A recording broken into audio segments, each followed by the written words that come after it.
So as you mentioned, I'm from Eden Prairie. I lived there my whole life. So I grew up through the Eden Prairie Soccer Club, probably 8 all the way to 17, and then I switched clubs at the very end because I was playing up.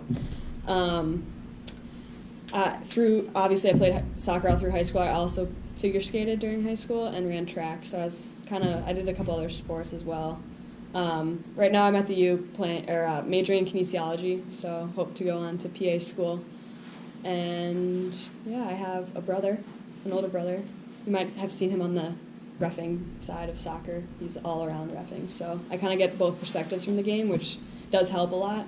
So I would suggest if you know a referee to talk to them, because it does help. Just a little piece of advice there. So a lot of mine was team-based. I went out whenever I could, like in my backyard, and juggled or whatever. I didn't have a lot of space, so that was kind of hard. And when my brother was free, I would always just go kick around with him. But I think like at practice too, like going early and like just getting touches in is always a good time too, because like a lot of the time you're there early. I think at least my team was just socializing, so you can get up and pass around a little bit and do a lot of that as well if you don't feel like you have time to go out and do stuff on your own. So in our season's the fall. It starts in the first week of August is our preseason. So the first 2 weeks of season, our preseason, we have a fitness test, and then we do 2-a-days, or sometimes we have 1-a-day. So like our coaching staff kind of has changed up in the last couple of years to try to save our bodies because they take a beating through the season. So that week is kind of difficult, but once you get past that week, you're right into season. So we'll have a game Friday, Sunday usually. And if we have to travel to the game, we'll travel Thursday. And we fly almost every place, which is very nice for us. But I know there are a lot of schools that bus too, so that's one thing that I enjoy about my team is they try to minimize travel time. So then after a game on Sunday, we'd fly back home, and we usually get in like 1 a.m., and then we have class Monday. We have practice. We practice in the afternoon, so we practice from like 3 to 6 with dinner in there. So like the practice is usually about 2 hours, and we have Mondays off. So we have practice Tuesday through Thursday, game Friday, practice Saturday, game Sunday, Monday off. And so it's a lot, and you take your Mondays for sure, like your off days to recover from the hard weekend you had. But you have class. Most of us have class starting at 8 a.m. since we have to block off our schedules from 3 to 6. So a lot of us have 8 a.m. to 2 p.m. classes. So it's a lot. And then in the spring, we're kind of flipped. So we practice 8 a.m. to 11, and then we have the rest of the day to schedule classes. And they do that to kind of, if there's a class you have to take and it's only offered in the morning, you can take it in the spring versus the fall, or you can take it in the fall versus the spring. So they kind of do that to kind of change up when your classes are. I like that a lot, but there are some schools that I know don't do that. And so for us, there's not really a major we can't take, but at smaller schools, sometimes they limit majors you can major in because of timing with classes and practice. So that's another thing. If you're talking to a coach at a smaller school, just to ask if you have a specific major you want to major in. Just learning how to push yourself and be self-motivated will help you a lot, because in college sometimes the coaches are especially in the fall, because you come in right away, you have school, but you're in season right away. You don't have the semester, like if you're a spring sport, you have a semester of practice before you're in your sport. So a lot of the time as a freshman coming in, if you're not playing, they kind of don't focus on you a whole lot. So that's a time where you have to be really self-motivated and kind of push yourself and be mentally strong. And I think that's something that a lot of high school students can work on in high school.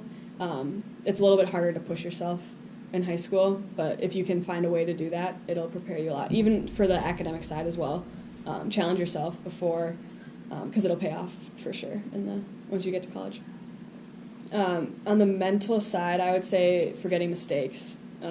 That's important, because if you dwell on them a lot, it's not good, and people, you think people are thinking about them, but they're really not. And I think moving on from those is probably one of the harder things you have to do in soccer. So, like if you make a bad pass, you can't dwell on it because the time has passed. You made the pass. Just recover and make up for it. I think learning to use your body too. even if you're not the biggest player, I think not being afraid to go up against the bigger players and learning how to maneuver through that without putting yourself in danger, but also like learning your strengths as a physical player. Like, so like I know I'm not going to win every big tackle with a girl, but I know enough to put my body in the position where I can get the ball and then play to my strengths. So like kind of learn how to get yourself in positions that play to your strengths is, I think, vital. Showcases are probably the top. That way a coach can see you play live. Because in highlight tape sometimes it's hard to see like get the full picture. But if there is a school, say you want to see you want to see you in California and you can't make it out to a showcase or something, highlight tapes I think they watch. I would say if you do make a highlight tape, make sure. I think I can't remember. I was talking to one coach, I think, in the recruiting process, and they prefer like getting a full half of a game, not just like clips. And if you have like a good clip from a couple games that you want to put in there too, but when they come and watch you at a showcase, they usually watch you for a half just to get the whole picture. So I think the best way, if you did want to send them something, is to give them a full half, but also ask if you want to send them something, ask what they prefer. And then if you have clips, defensive or both sides of the ball, kind of give them a wide variety. And even if you like think you made a good play but then lost the ball, like show them that, like, and how you recover. So I think because they want to see the full player, they don't want to just see you scoring the miracle goal in the 90th minute. So I think showcases the live play is the best, but highlight tapes I think they watch. I would just make sure you have communication with the coach and let them know who you are and like where you're from, side note, when you're talking to coaches, make sure you tell them what your graduation year is so they know when they can talk to you. That's huge. So like if you were to email them, say like in the subject line, I would say like your name and class of, and then what year you graduate high school. So then they know. And then just attach a tape that shows everything, and then keep in contact. If you don't hear from them, maybe reach out again and say, hey, just want to make sure you got my highlight tape or something like that.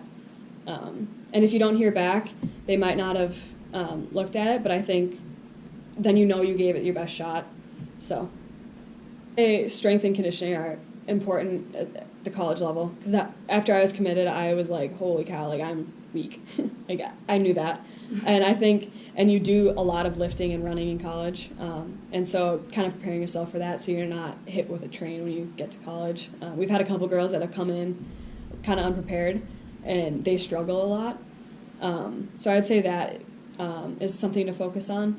And then just improve, like, you can never have too many touches on the ball, so just kind of keep working on, like, the little things, I would say. And then, like, in practice, like, pushing yourself, like, if you miss a pass, make the next 3, like, just, like, little things to push yourself, even if, like, the team is like, just playing a normal game, like, having that little extra drive to get better.